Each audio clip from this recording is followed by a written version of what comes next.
a strange topic. The sun is neither bright nor warm. This experiment took place in the Tower of Queen Amalia. The experimental cycles that worked in Athens with post-psychiatric methods in the 1950s were very many. They dealt not only with the exploration of the etheric world or the world of the fifth dimension, but also with the enlightenment of various scientific problems which the positive sciences struggled in vain to solve. Such a scientific cycle was experimenting with a geographical medium, the private employee Constantine, who despite his astonishing success was distinguished by publicity. This man had confessed to the journalist of the paper Ambros, Alexander Bellos, this following. He said, "I spent time and effort working with automatic writing." The journalist also commented that although he had very enlightening announcements about various scientific problems at the time, which had been read by many experts, no one had the courage to openly adopt them and present them to the scientific world, despite the fact that everyone they were aware of their seriousness.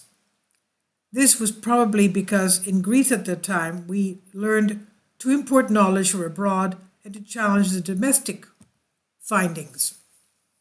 The graphological medium Constantine explained that in our country not much importance was given to these transnational announcements which would open the eyes of science.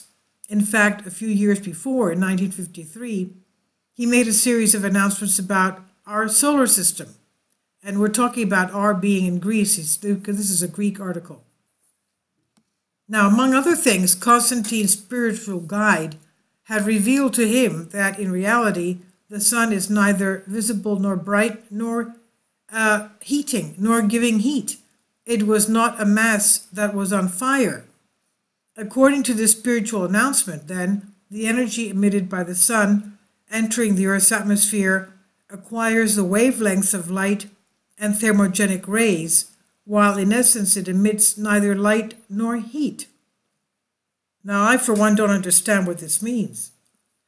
It says, according to the spiritual announcement, the energy emitted by the sun entering the Earth's atmosphere acquires the wavelengths of light and thermogenic rays, while in essence it emits neither light nor heat.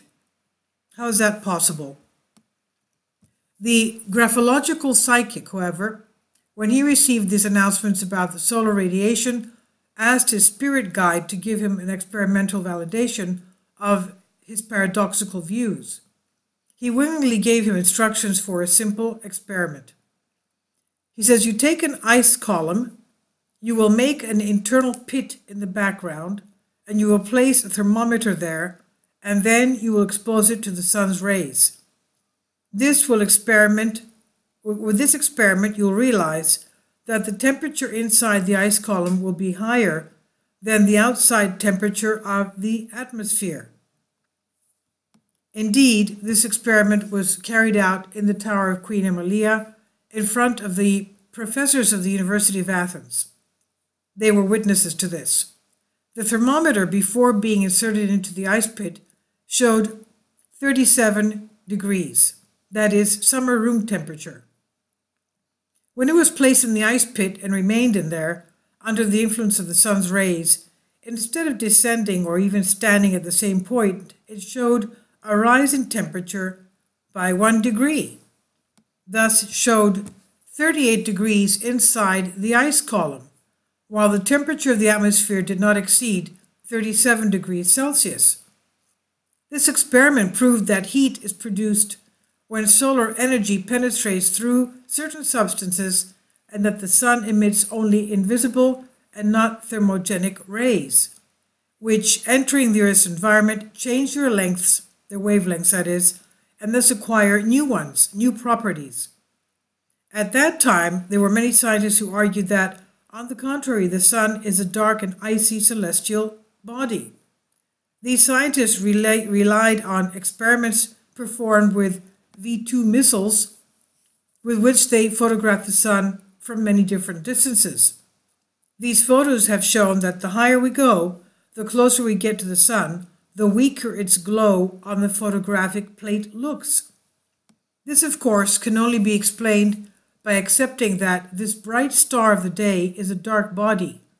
In fact, photographs taken at 220 miles or 220 kilometers show the sun in pencil.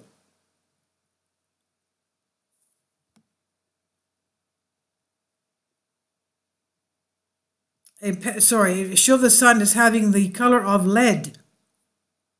That's how dark it would be.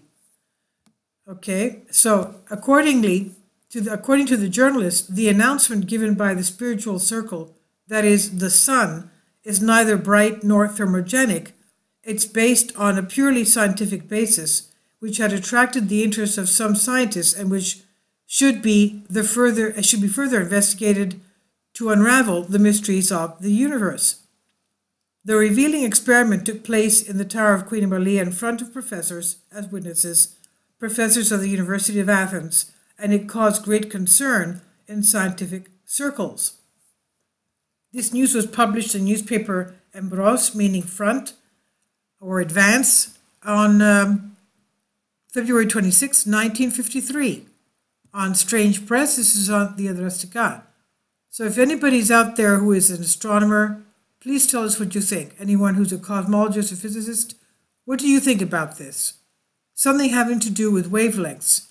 And how is it that the thermometer was 1 degree higher inside the column of ice as opposed to what the outside temperature, the room temperature was?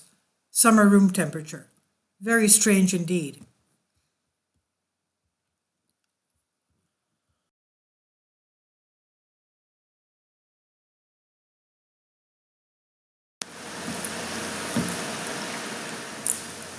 If you'd like to join me on my Patreon account, you will hear content not covered by mainstream media. These riveting stories will be based on my research, and I will state my opinions and give my personal insight on diverse and controversial subjects and world events not covered by mainstream media, and not supported by YouTube guidelines. So whatever I have on my Patreon, most of those will not be on my YouTube channel. Please consider becoming a member today. More of the most significant and important videos will be on my Patreon channel. Your support helps me to continue my research and keeps this YouTube channel alive. And we depend on your support, your generous charity, because we help economically challenged families here in Athens, Greece, in Kapota, and we also help the young generation with university tuition and the community around our church. Thank you.